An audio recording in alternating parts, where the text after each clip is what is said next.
Hello? Hey, Jeremy. Welcome to your first night on the job. Came in through the front door, right? Sorry, I forgot to tell you that we kept the back door unlocked for you. You can go through there tomorrow night. It's closer to the office and you'll probably be safer. Anyway, I thought I'd give you a call to fill you in on some stuff you should know about your job. The last guy who was in your position had some complaints. He's made a big deal out of it, and some rumors have been spreading. But I'm here to tell you what's actually important to you right now. You know, I was surprised that anyone even took the job opening, but I'm happy you did. Otherwise, I'd have to sit at that desk all night instead. So, yes, the animatronic characters do move around at night. We're currently trying to reach out to the team who made them. They, never mentioned anything about a night mode, so we're pretty sure it's an error on their end right now. The last guy was telling us that they were, weirdly aggressive and, try to get into his office. They don't do this in the day, so we think it could be a problem with the security systems that the engineering team set them up with. Maybe it's something caused by the poor lighting or lack of children to monitor. But, we gave the last guy an empty Freddy Fazbear head, just in case they were mistaking his face for someone else. And, it worked. Yeah, it seemed to work on most of the bots who were wandering into his office.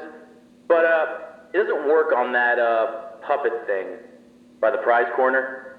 It was brought over from before the remodel, and it, came with a music box. It seems to stay in the big present box when it's playing, so for now, we set up a way you can wind it up remotely through your camera feed. I worked here before the remodel, and I never really liked that thing. It was always thinking. Right, Freddy. Freddy seems to be weirdly sensitive to light. We think it's because of all the flash photography from opening week, but, he's been running into the breaker boxes that are in the staff-only areas, and, accidentally switching the lights off. If you hear him laughing, you might want to check any cameras that have a flashing green breaker box. You could try flashing your camera flashlight on and off, and maybe the bright blinking light will confuse him enough to walk away. But, if he does mess with the breakers, we set up a way for you to switch them back on using your camera monitor, so you shouldn't worry too much about the lights going out. Okay, that should be all you need to know for now. You can write this stuff down in the logbook we gave you. Use it to doodle or journal or whatever. It's a little company gift. I'll check in again with you tomorrow, but, see you on the flip side.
Hello, hello. Hey, glad you're back. Wasn't too bad last night, right?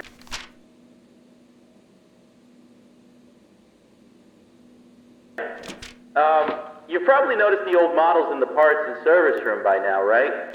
We've been having some trouble with them too recently. From what I remember, they wanted to originally retrofit the old models with the new tech. In the end, they decided to just start over. They were too big and ugly, and that smell. But, they seem to have been acting up recently, too. The mask would work on most of them, but that last guy was having trouble getting Foxy to leave him alone. We found that he seems to be sensitive to light in a similar way to our new Freddy. So, for now, if he appears at the end of your hallway, just flicker your light on and off until he leaves. I don't know if he ever had a chance to come here before the remodel, but, I love those old characters. Foxy was always my favorite. He would tell you tales of his days out at sea, and there was a small pirate-themed play structure that looped around him. The kids loved him. I know a lot of people found them ugly, but I don't think they were terrible. When you see them moving, talking, and singing, the illusion really comes together, and it feels like a real cartoon character is standing right in front of you. The new bots are alright. I feel like they're trying a bit too hard to be kid-friendly, you know? They tried to do the whole play space surrounding Foxy again, but having him right by the ball pit ended up being a bit of a hazard. The arms and legs of the new models pop on and off really easily. I think it's a safety precaution. If a character swung their arm too fast towards a child, it would be better if the animatronic broke instead of the child, you know. But when you have a bunch of kids grabbing and pulling on him, he falls apart pretty fast. None of us here at the location are trained properly to repair these guys. We requested that the engineers come in to do a full repair, but they said they won't be able to until next month. For now, we try to piece them back together ourselves, and it isn't working out too well.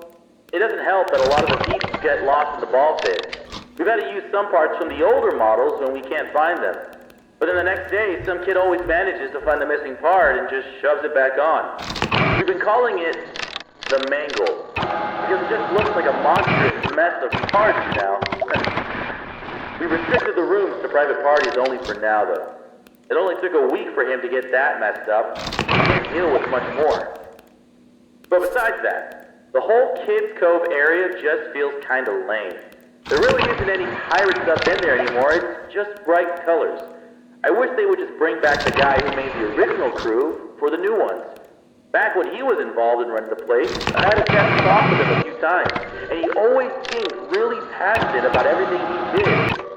But, I think in the end, it was his decision to leave. I think something happened to his daughter, but I, never really looked into it. After that, his business partner, filled in his place, and things never really felt the same. But we have new ownership now. I feel like this is a rough start, but I'm, excited to see where we are heading. Okay, I'll let you get to it. Have a good night.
Wake up.